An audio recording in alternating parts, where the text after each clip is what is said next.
Hello guys, it's Summer here again, and yes, I just had my breakfast, and now doing I imitate about the American War, American Revolution video or simplified at YouTuber, and I took a lot of screenshot about the words and phrases I don't know. So okay, so I'm gonna call ChatGPT to figure it out.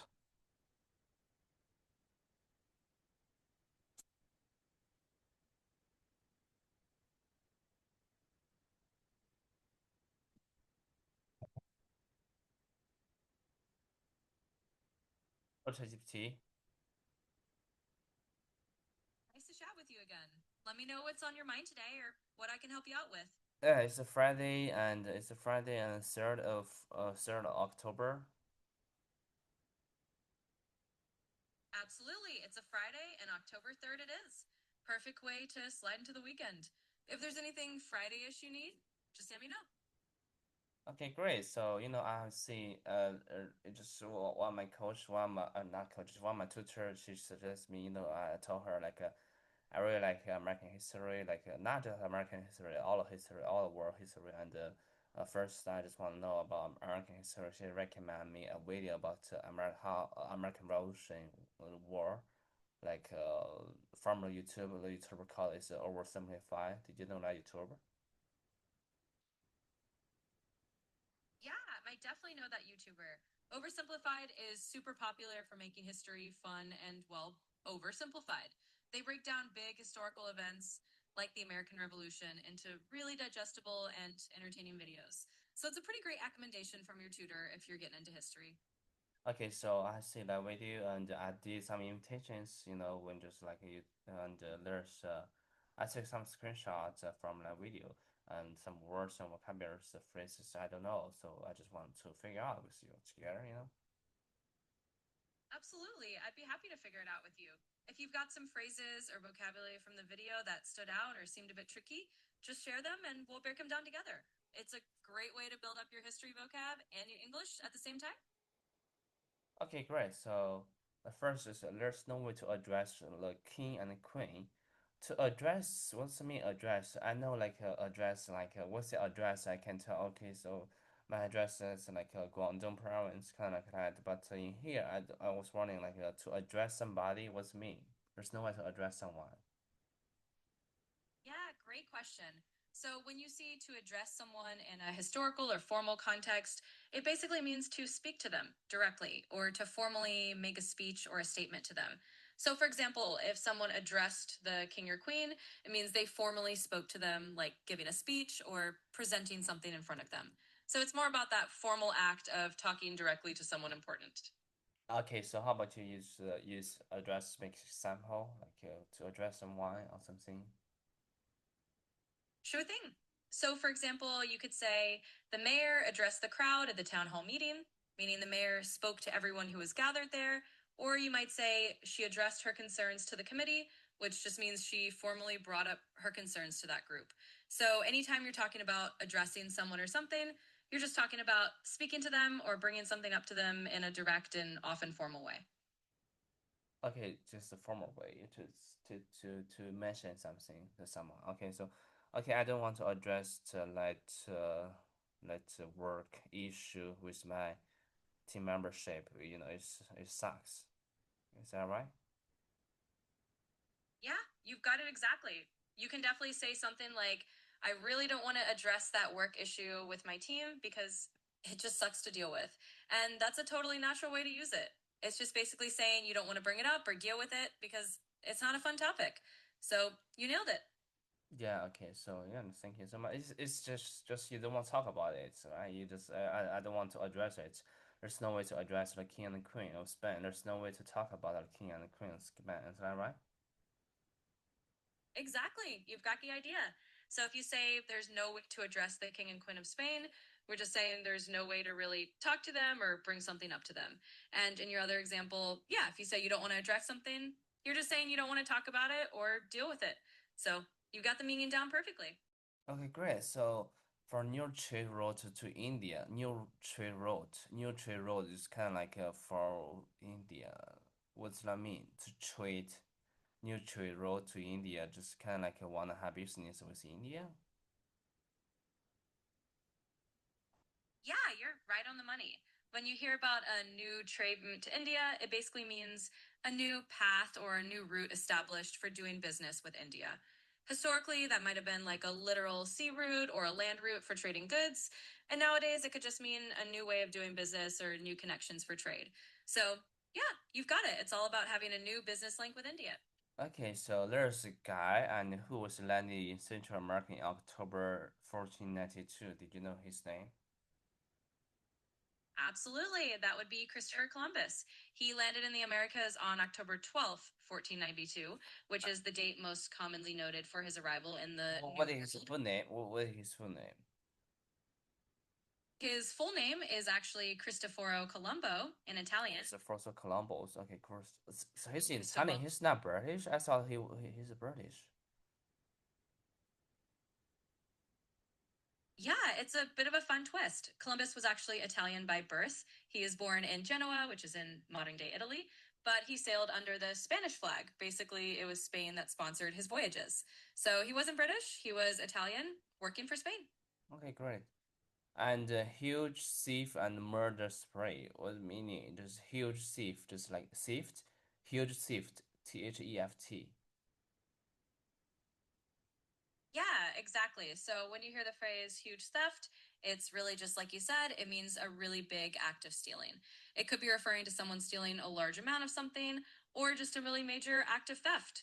And if you hear something like murderous spree, that's basically talking about someone going on a rampage where they commit a series of violent acts. So, yeah, huge. Yep, you've got it exactly right. It's just that straightforward. So if you come across those phrases in the video or anywhere else, that's all they mean. Keep the questions coming if you have more. Okay, so huge theft is a theft and murder spree. Just like huge theft, they steal a lot of they steal a lot of stuff, right? And yeah, just like we did just talk about like guy Columbus, and he landed in Central America. And he's a huge theft and murder spree. Just like he stole a lot of stuff in America and murdered a lot of people. Yeah, that's the idea. So when people talk about Columbus in that way, mentioning a huge theft or a murderous spree, they're referring to the fact that when he arrived in the Americas, he and the people who came with him took a lot of resources and unfortunately were violent towards the indigenous people. So it's kind of a way of summarizing that he not only explored, but also caused a lot of harm by taking things and hurting people. So you're understanding that correctly. Okay, that's great. So next one is what he stole is the one that is TOBCCO was light. Got it. So you're talking about tobacco. Tobacco is one of those things that was indeed taken back to Europe from the Americas. It became a really big trade item. So Columbus and the people who came after him did bring tobacco back, and it became really popular in Europe and other parts of the world. So yeah, Tobacco. that's Oh, what we're let's call tobacco. Okay, tobacco. It's kind of like cigarette. Yeah, exactly. Tobacco is basically the plant that cigarettes are made from. So once they brought tobacco back to Europe, people eventually Yep, you've got it. Tobacco was that original plant, and from there, people eventually ended up making cigarettes and other smoking products out of it. So that's where it all started. And yeah, that's what we call it Okay, tobacco. tobacco. Okay, tobacco and then pineapple. Is a pineapple is a type of fruit, right? Pineapple. I see what you're getting at. So, pineapple is indeed a type of fruit, and it's one of those things that also came from the Americas and was introduced to Europe and other parts of the world after these early voyages. So, yeah, pineapple is just a fruit, not related to tobacco at all, but definitely another thing that was brought over from the. Next one is kind of like I don't know that you know what I was really shocked me like that stuff is already created by that time. Hamak. It's a hamak. Just like uh, you can just lay on light on just between two trees and there's rope. You know. Yeah, you got it. A hammock is exactly that. It's that kind of sling or piece of fabric that you hang between two trees or posts, and you can just lie back and relax in it. And yep, hammocks have been around for a really long time. They were originally used by indigenous people in the Americas, and then they made their way over to Europe and other parts of the world. So, yeah, Yeah. your picture. Okay, so next one is a word I don't know, but I just took it out for it, just the entire phrase. Okay, I'm gonna speak it right now. So, and suddenly race was on to explore and quarter the new world. Quarter, right? It's Conquer. Ah, gotcha. So the word you're looking at is conquer. To conquer basically means to take control of a place or people, usually by force. So when they say they wanted to explore and conquer the new world, they meant they were not just exploring it, but Conquer. also trying to take it over and control it. So that's the meaning of conquer. You nailed it with the spelling and everything. Conquer to gain mastery or over a win to gain mastery, right? Over a win by overcoming obstacle. Conquer. Conquer. The Magyars conquered Hungary in the Middle Ages. Conquer. Exactly, you've got it. To conquer does mean to gain mastery or control over something, often by overcoming obstacles or opposition. So, just like you said, if you think of a historical example like the Magyars conquering Hungary, it means they took control of it. And you can use conquer metaphorically too, like conquering a challenge or a fear. So, yeah, you've got the full picture. Okay, next one is like a force. Like, like one day the French said, I'm gonna build some force along here. Force is kind of like protect your place, right? Yeah, exactly. A fort is basically a strong building or a group of buildings that are used to defend a place. So if the French said, we're going to build a fort here, they meant they were going to put up a defensive structure to protect that area. Forts are just basically places built for security and defense, and you've got the idea exactly right. Yeah, okay, next one is piece off. Which piece off in English? Piece off. I don't know, just like I kind of know it, but I don't know how to describe it. Just explain that phrase. Yeah, absolutely. Peace out is just a casual kind of slang way of saying goodbye. It's No, like you're it's a saying, piece off. Piece off. Pieced off. Got it. So pissed off actually means to be really angry or annoyed. It's a more informal or slang way of saying that someone is upset. So if you're pissed off, it just means you're pretty mad about something. Thanks Okay, for so clarifying. can I say that I'm fucking pissed off because there's my two team membership they're trying to unite against me. Yeah, you can definitely say that. If you're feeling that frustrated, it's totally natural to put it that way. Saying, I'm fucking pissed off because my two teammates are trying to unite against me just means you're really angry about it. So, yeah, that's a perfectly understandable way to express it. Okay, next one. Next phrase is a British Lintangrate colony by the name of George Washington. And I don't know the word is Lieutnant. What's that? Yeah, absolutely. So that word is pronounced lieutenant. In British English, they often say lieutenant, and in American English, it's lieutenant. It basically means an officer rank in the military. So if you're talking about George Washington as a lieutenant, you're just talking about him having that military rank back in the British colonial days. So that's what lieutenant means. Lieutenant. Okay, still can confusing what's meaning lieutenant.